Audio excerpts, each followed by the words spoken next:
faut absolument stabiliser le marché. Je pense que la crise la plus importante a été la crise de 2008. Vous avez exposé plusieurs crises.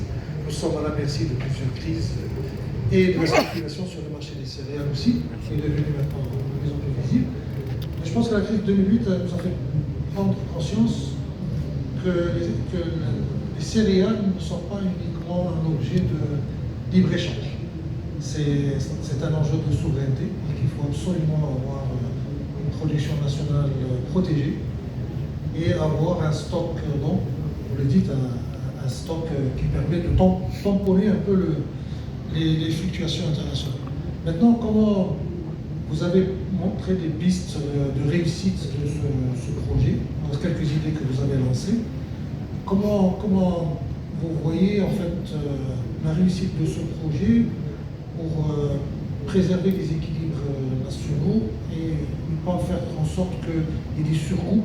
Je sais que le stockage sera pris en partie ou peut-être par l'État, je sais. Mais voilà, comment on fait pour éviter les distorsions nationales sur quelque chose qui est nouveau en fait, qui est le temps que le marché se stabilise avec le stockage? Alors, merci pour la question, vous avez raison. 2008, c'est la première crise la plus importante. C'est une crise où le prix des céréales a plus que doublé et qui s'est traduit par des troubles politiques dans beaucoup de pays. Grâce à Dieu, on a été préservé parce qu'à l'époque, le gouvernement a choisi de mettre en place des mécanismes donc, de régulation du prix pour réduire l'inflation, ce qui a coûté beaucoup d'argent au budget de l'État, mais qui a pu maintenir le prix de la filière d'étendre à des niveaux tout à fait acceptables. Et encore aujourd'hui, on a un système de restitution qui permet à la filière de garder un prix tout à fait constant grâce au soutien de l'État et qui a coûté extrêmement cher au budget de l'État en 2022. Donc voilà. Mais depuis, on a connu d'autres crises qui sont des crises logistiques, c'est-à-dire que les blés sont disponibles pas loin, mais on ne peut pas les acheminer jusqu'au Maroc pour diverses raisons, comme le Covid, comme les crises sur le fret mondial qu'on a connues. Donc voilà, c'est pour ça qu'il y a, à notre sens, une nécessité à avoir un stock de sécurité ici. Donc pour avoir plus de résilience ici au Maroc et de résistance à toutes ces crises, évidemment, pour nous, une production nationale autosuffisante serait la meilleure des solutions.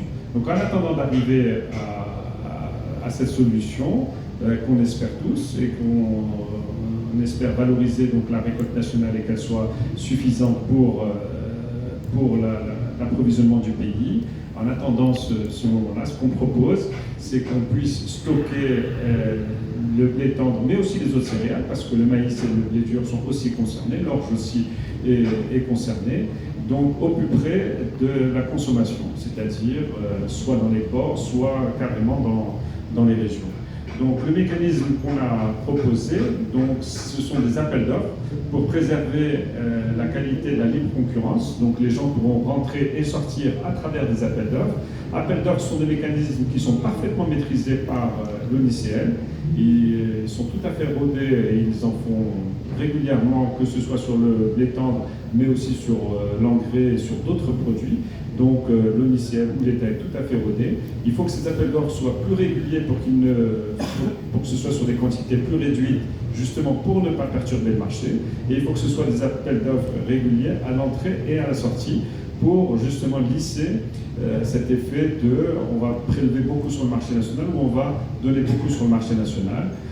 Pour nous, il faut garder en tête donc la récolte nationale et la prioriser au niveau de ces appels d'offres et constituer des stocks d'abord à partir de la récolte nationale, mais sinon faire ça en attendant avec des blés d'importation.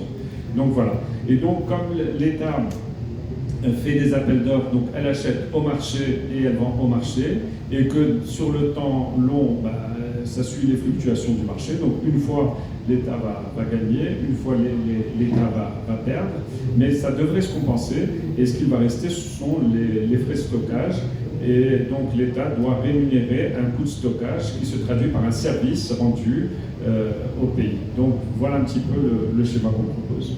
Merci, c'est Yacoubi. Je me retourne maintenant vers la recherche.